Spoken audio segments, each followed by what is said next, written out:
महायुती माझं भांडवल आहे.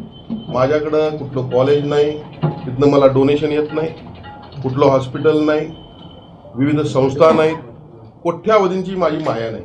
माझी माया जी आहे ती माझी महायुती आहे.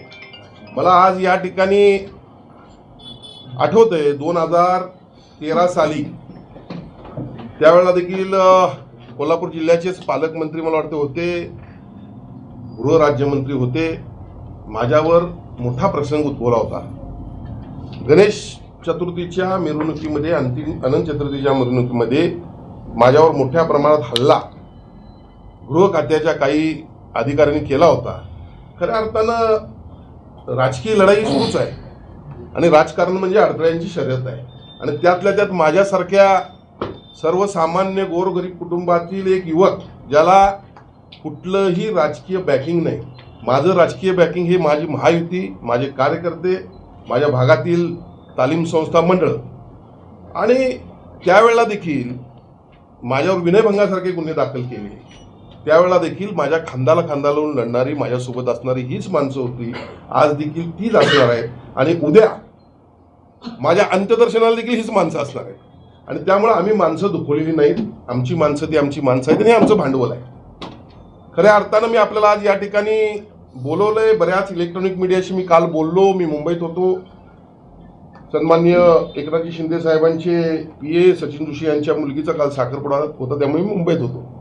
अनेक इलेक्ट्रॉनिक मीडियाच्या माध्यमातून माझ्या प्रतिक्रिया विचारल्या गेल्या.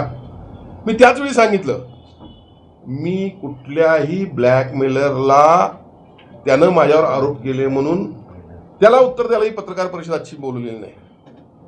302 खटल्यातील आरोपीनं माझ्यावर कुठला आरोप केला म्हणून त्याला उत्तर द्यायला मी पत्रकार परिषद बोलवलेली नाही. स्वतःचं एखाद्या राजकीय पक्षात अध्यक्ष म्हणून स्थान असताना आणि त्याला राजीनामा दिल्यानंतर वरिष्ठांचं मन जिंकण्यासाठी माझ्यावर आरोप करणाऱ्या या ब्लॅकमेलरसाठी मी पत्रकार परिषद या ठिकाणी घेतलेली नाही. मी ही पत्रकार परिषद आज आयोजित केलेली आहे.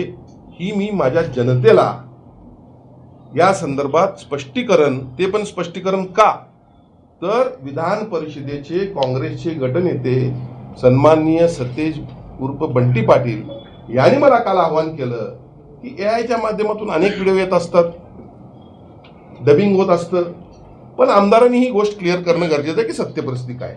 त्यांच्या शब्दाला मान देऊन मी आज पत्रकार परिषद घेतो. ही पत्रकार परिषद सुरू असताना मी 2 मुद्दे पहिल्यांदा क्लिअर करतो. यामध्ये हा व्हिडिओ हा डबिंग केलेला आहे. यामध्ये कुठलाही शासकीय व्यवहाराचा काही संबंध नाही आहे.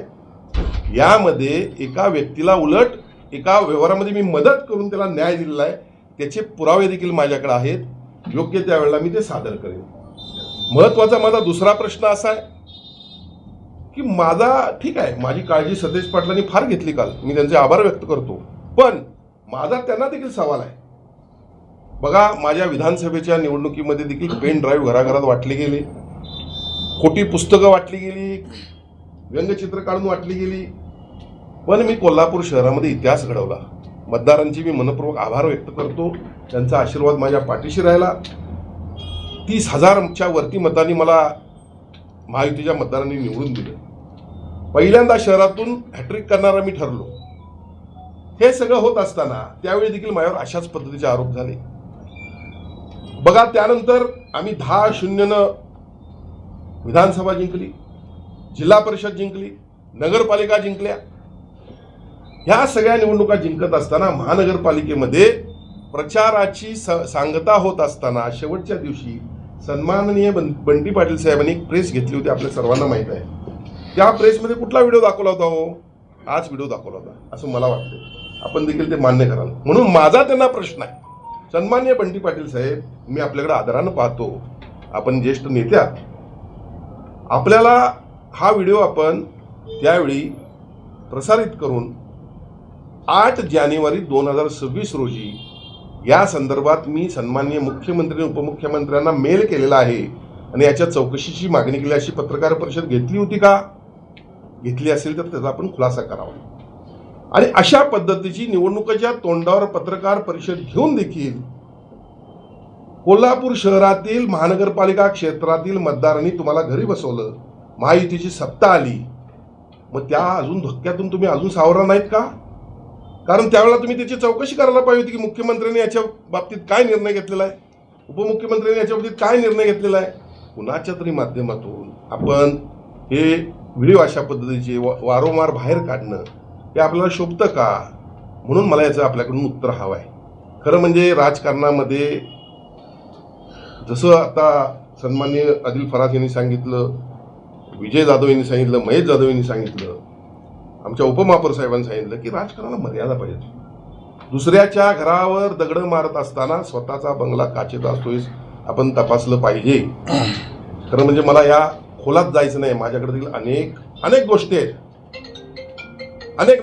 आहेत, काही दिवसापूर्वी या ठिकाणी या ब्लॅकमेलरनं एका मोठ्या नेत्याच्या मुलाचा व्हिडिओ होता, काय प्रेमाचा व्हिडिओ असू शकतो मुलांचा, त्या व्हिडिओ त्याला मिळाल्यानंतर मोठ्या नेत्याला ब्लॅकमेल केलं आहे.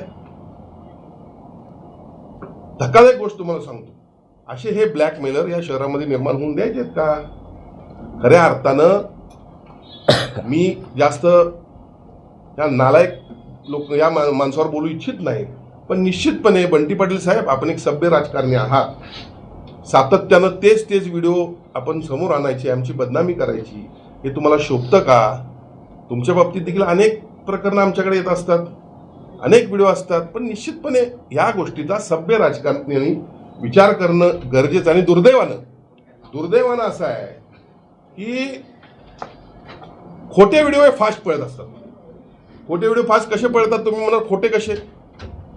अजितदादांनी सुप्रिया सुळेंच्या मुलीला जो आशीर्वाद दिला त्याचा व्हिडिओ तुम्ही ऐकला का? ऐकला ना? डबिंग काही करू शकतात.